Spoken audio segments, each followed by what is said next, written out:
Entonces, cómo esté la musculatura, cómo esté el gesto de nuestra cara, pues el cerebro lo interpreta. Entonces, ahí se han descubierto pues unas vías anatómicas que comunican directamente pues lo que es la postura, el gesto que tenemos entre las cejas, ¿no? Cuando decimos fruncimos el ceño, ¿no? Que cuando estamos enfadados, y sobre todo pues la postura, el gesto que tenemos alrededor de la boca, y eso estaría directamente comunicado con amígdala, que es una estructura del cerebro que está más vinculada a la emoción.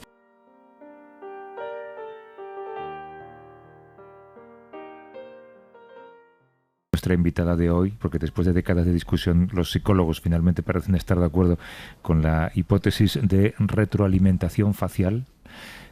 Y esto va a sorprender a muchos cuando lo diga, es que forzar una sonrisa nos hace sentir mejor. Es decir, que hay una relación cuerpo-mente. Nazaret Castellanos es física teórica, doctora en neurociencia, actualmente es investigadora en la Universidad Complutense de Madrid y ha publicado el libro Neurociencia del cuerpo, cómo el organismo esculpe el cerebro. ¿Cómo estás, Nazaret? Buenos días. Hola, buenos días. La gente que tiene cara de mala persona, entonces, o que tiene cara de estar enfadada, que debemos tener ciertos prejuicios contra ellos. Pues a lo mejor un poco, ¿no? Al menos reservas, yo diría. La verdad que cuando nos fijamos en la cara de alguien, yo creo que a lo mejor es más evidente lo que pensamos intuir que es lo que hay detrás. Ese cuerpo como espejo tremendo del cerebro. Pero ¿cómo se justifica, digamos, médicamente esto que yo acabo de decir, que forzar una sonrisa nos hace sentir mejor? Sí, pues mira, desde hace como unos 5 años, la Universidad de Londres, el UCL, propuso el establecer que teníamos 7 sentidos y no los 5 que conocemos, ¿no? Que es la vista, el oído y tal. En esos 7 sentidos, el número 1 en importancia, es decir, que a qué dedica más recursos o más importancia el cerebro, es lo que se llama la interocepción, que es la información que recibe el cerebro de lo que está pasando dentro de los órganos. Pero el segundo en importancia es la propiocepción, que sería pues la información que le llega al cerebro de cómo está nuestra postura, de cómo está el gesto de nuestra cara, de las sensaciones de nuestro cuerpo. Y entonces es importante porque al ser un sentido es una información que no solo recibe el cerebro, sino que es una información vinculativa. Lo que se ha visto es que el cerebro tiene que incorporar esa información y según cómo esté esa información actuar de una forma o de otra. Dentro de lo que es pues el homúnculo, que ahora se sigue perfilando y se están haciendo algunas alteraciones, ¿no? Que es como la información a qué partes del cuerpo nuestro cerebro da más importancia. Pues las manos y la cara son los absolutos protagonistas. Y los genitales. Bueno, pero la cara más, la cara un poquito más, parece.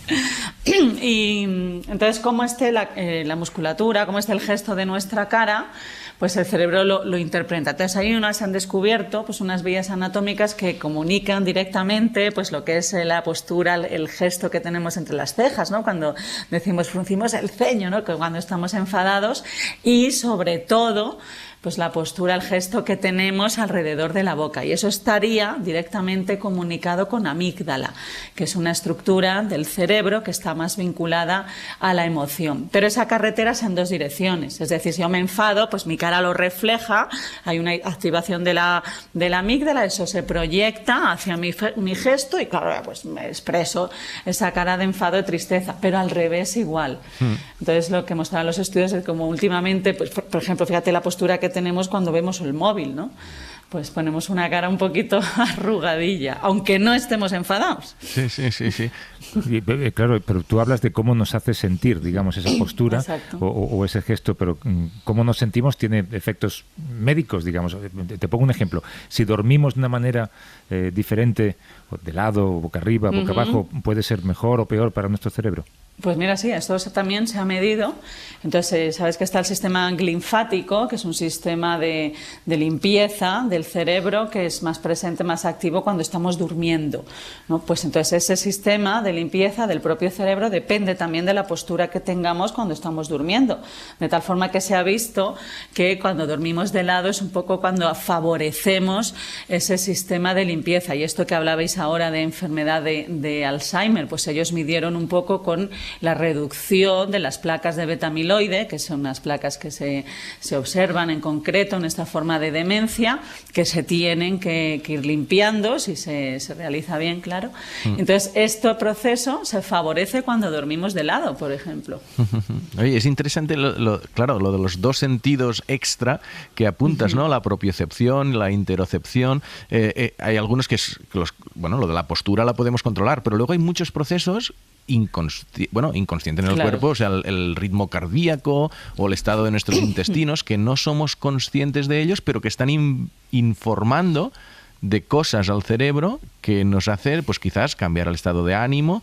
Y lo que dices, y al revés, que un cambio de estado de ánimo le va informando al intestino o al corazón. O sea, este vínculo cuerpo-mente que sonaba como un poco esotérico hace tiempo, ¿no? Siempre decir, sí, ostras, sí. Y es verdad que tú en el libro lo expones, ¿no? Que la ciencia, pues bueno, tiene una manera de investigar las cosas que es más fácil, que es por parcelas, ¿no? Pues investigó cosas del cuerpo, investigo cosas de la mente, que integrarlas... También está el dualismo cartesiano tradicional, ¿no? Durante siglos o milenios hemos pensado que la mente no era parte del cuerpo, ¿no? Que era una especie de epifenómeno abstracto a través de la glándula pineal, pensaba cuando en realidad la mente es un trozo de cuerpo, ¿no? O sea, que la interacción mente-cuerpo no tiene nada de esotérico, no es nada extraño. Pero, por ejemplo, con el corazón, que es como muy romántico, pero sí que veis un vínculo, ¿no? Actividad cardíaca y temas mentales. Sí, pues sí, como dices, eso es muy bonito también repasar. Yo que he estado últimamente repasando un poquito la historia de nuestra medicina, porque cuando pues yo empecé a plantearme que no solo era el cerebro el único órgano que debíamos estudiar para pues poder comprender un poquito más la conducta humana, pues ahí hubo un poco de crisis, porque claro, hace 15 años, como tú decías, cuando yo lo planteaba por ahí a mis jefes de aquel momento, era como, pero hombre, qué excentricidad, pero ¿qué dices? Como tú siempre estás interesada en Oriente, ¿no? Esto lo oía mucho, ¿no? Claro, allí sí que sonaba. Entonces yo decía, claro, ¿y por qué allí? ¿Por qué allí sí y aquí no? Entonces cuando me puse a repasar un poco, me reconcilié con nuestra cultura y con nuestro maravilloso método científico. Entonces aquí ya pues la cuna de nuestra medicina griega, fíjate, Galeno ya establecía la importancia de, bueno, pues del intestino, del corazón, de la respiración, hasta la medicina de Egipto ya lo consideraba. Y luego pues es verdad, ¿no?, que también pues en mi enfado de ¿y por qué hemos separado todo? Yo creo que fue necesario completamente, hemos alcanzado un nivel de conocimiento pues vamos, único en la historia, y vamos a más, y había que especializarse, había que separar, ¿no? Pero bueno, ahora es verdad que es un momento que yo también considero muy, muy bonito, que es el momento de conciliar. Ya sabemos cada uno mucho de muchas cosas, están pues los especialistas, pues ahora vamos a trabajar un poquito entre todos para ver esas interacciones, ¿no? Lo decíais antes del informe sobre la reducción de Alzheimer, que bueno, qué bonita noticia, ¿verdad? Pues a lo mejor no es ni la reserva cognitiva ni el ejercicio, sino la interacción de todos ellos es más que la suma, ¿no? Claro. Entonces es como una nueva forma de interpretar todo, que es pues muy basado en la conectividad, en la dependencia, que yo creo que va a abrir muchas puertas, una época muy bonita. La socialización en lo colectivo. Esta mañana ha surgido la palabra meditación. Creo que Juanjo Millás lo ha definido de una manera también muy, muy bonita. Ha dicho que meditar, claro, no es no pensar en nada, es ser capaz de situarte en un balcón desde el que ves pasar todos los pensamientos. ¡Oh, qué bonito! Claro que sí. Tú en el libro dices que la actividad del cerebro genera diferentes tipos de ondas. Explicas que las ondas alfa van desapareciendo con la edad y que la meditación favorece su presencia. Esto significaría que la meditación es buena para, combatir el envejecimiento, pero para hacerlo mejor. Sí, claro. Mira, nosotros colaboramos con el grupo de Sara Lazar, que es la catedrática de Harvard, que tienen el departamento de neurociencia de la meditación, y entonces lo que ellos estaban observando, y nosotros queremos aquí un poco colaborar con nuestros experimentos, es cómo la práctica regular de la meditación ralentiza la curva de envejecimiento de ciertas zonas cerebrales, ¿no? Entonces, por ejemplo, una de las grandes dianas, que sabéis ahora que es uno de los temas más fascinantes fascinantes es la neurogénesis hipocampal, es decir, que se formen nuevas neuronas en el hipocampo adulto, la zona más implicada en la memoria y una de las primeras que se atrofia en Alzheimer y luego en el envejecimiento, aunque sea sana. Entonces, ¿qué formas, qué estilos de vida? Y nosotros, pues en concreto, estudiamos la meditación, como otro cualquiera. ¿Qué formas de vida hacen que pues nuestro cuerpo en general pues tenga, obviamente, su tendencia con el tiempo, su evolución, pero pueda evolucionar de otra forma, a lo mejor más suave? Esto de las ondas del cerebro, a mí siempre me ha resultado fascinante, bueno, desde que lo descubrí, porque siempre pensaba neurotransmisores, zonas, no sé qué, y dices, no, hay ondas alfa asociadas a la atención, como hay ondas beta y teta al sueño, pero es como una actividad. O sea, ¿de dónde salen estas ondas y qué función tienen?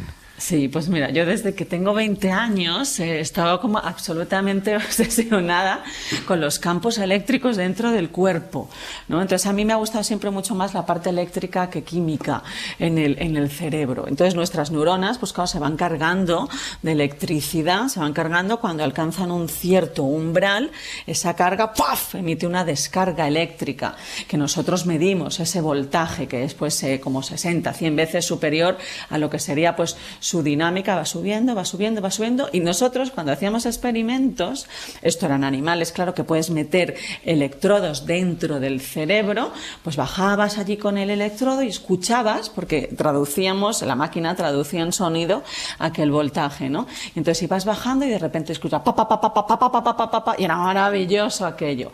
Entonces ese pa pa pa pa son las descargas eléctricas que emiten las neuronas, y esa es una de las formas de comunicación, porque esa descarga eléctrica, ese potencial de acción, la neurona lo libera por su axón, que nosotros llamamos la teoría del cable, porque es como si fuese un cable y la otra neurona, la que está comunicada, lo recibe por sus dendritas, por sus receptores. Ahí, en esa fusión, es donde se liberan los neurotransmisores, pero nosotros lo que medimos es la electricidad, no solo esa liberación. Nazaret, corrígeme si me equivoco, pero una onda como las ondas alfa, estas de las que estamos hablando, que se detectan con un casco electroencefalográfico común, ¿no? Muy sencillo. Tiene que ser la actividad de miles o millones de neuronas Exacto. Coordinadas, ¿no? Claro.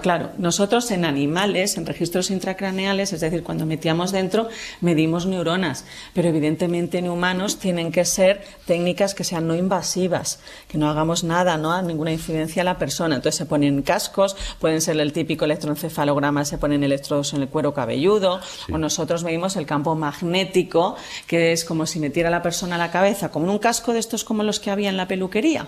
Entonces ahí mide, literalmente, eso está basado en superconductividad cuántica, porque estamos midiendo campos de femtoteslas, mide la electricidad. Entonces, para que nosotros podamos ver una onda alfa desde fuera del cerebro, al menos tiene que haber 1 millón de neuronas disparando en alfa. Claro. 1 millón. 1 millón no sé si son mínimo, muchas o mínimo. son pocas. Bueno, comparado con las son 86.000 millones. 86.000. Me ha encantado la pasión con la que una investigadora describe el pam pam pam de la... Oye, Bueno, es que eso era muy bonito escucharlo. Oye, danos algún consejo para esta tarde, Nazaret. Entonces, dormir de lado, sonreír, respirar por la nariz, ¿cómo es? Pues yo creo que todo. Mira, de abajo hacia arriba, de fuera hacia adentro, la postura del cuerpo. Como dice Cambridge, que a mí me gusta más esto, pacificar el gesto. Porque luego lo vas a... Sí, sonríe, ponte... Bueno, yo creo que tampoco hay que llegar a esos reduccionismos, ¿verdad? Pacificar el gesto, pacificar la postura, luego desde abajo hacia arriba, la influencia del intestino, del estómago. Por ejemplo, hablamos de las ondas alfa. ¿Sabéis quién es uno de los marcapasos de las ondas alfa en el cerebro? El estómago. El estómago. El estómago genera unos campos eléctricos que son de 0,05 hercios, muy lento. Pero como los ritmos lentos dominan a los rápidos en el cerebro, entonces que el estómago esté vacío de vez en cuando, ¿verdad? Pues favorece la generación de ondas alfa que necesitamos. Luego subimos un poquito más, pues la influencia de respirar. pues la respiración que sea un poco más lenta de lo que normalmente hacemos, que sea más nasal que bucal. Luego ya nos vamos al rey, ¿verdad?, al corazón, que influye en la percepción.